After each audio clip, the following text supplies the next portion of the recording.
সকলো অসমবাসী ৰাইজক যোগেন অফিচিয়েল ফেচবুক পেজটোৰ ফালৰ পৰাই আগতীয়াকৈ ভোগালী বিহুৰ বহুত বহুত শুভেচ্ছা জ্ঞাপন কৰিলোঁ।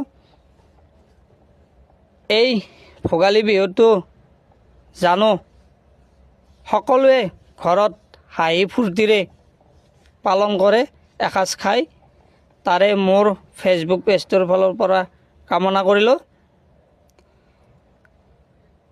আজি 4 দিনমান হ'ল ফেচবুক পেজটোৰ ফালৰ পৰাই মই 2 নম্বৰ কিস্তি পোৱাৰ কাৰণে সক্ষম হ'লোঁ, অৰ্থাৎ সোমাইছে 2 নম্বৰ কিস্তি। আপোনালোকৰ মৰম চেনেহৰ কাৰণে মই 2 নম্বৰ কিস্তি পালোঁ।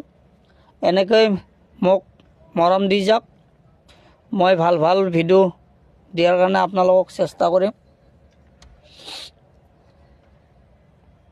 2 নম্বৰ কিস্তি সোমোৱাৰ লগে লগে উৰুকাৰ নিশা হাঁহি ফূৰ্তি বা গান মস্তিৰে কৰাৰ কাৰণে এটা ছাউণ্ড বক্স অৰ্ডাৰ কৰিছিলোঁ ফ্লিপকাৰ্টত ফনটেক্সৰ, অৰ্থাৎ আজি আহি গ'ল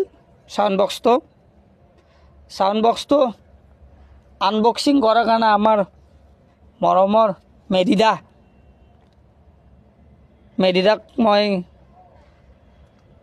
আমন্ত্ৰিত কৰিছিলোঁ আনবক্সিং কৰাৰ কাৰণে।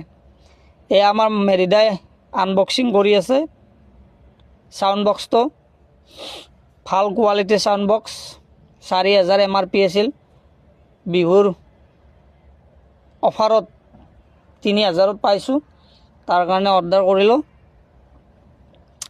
আপোনালোকে মোক ফেচবুকত মৰম দিয়াৰ কাৰণে 2 নম্বৰ কিস্তি পালোঁ।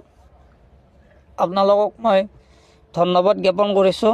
এনেকৈ মোক মৰম দি যাওক আৰু ময়ো ভাল ভাল ভিডিঅ' দিয়াৰ কাৰণে চেষ্টা কৰিম, তাৰে কামনা কৰিলোঁ। সকলোৱে ভোগালী বিহুটো ভালদৰে উদযাপন কৰক, তাৰে মই কামনা কৰিলোঁ। মদ্যপান কৰি পেলাই জানো বিহু উদযাপন নকৰে, ভালদৰে হাঁহি ফূৰ্তিৰে ঘৰত এসাঁজ উপভোগ কৰক, তাৰে মই কামনা কৰিলোঁ। শেষত আকৌ এবাৰ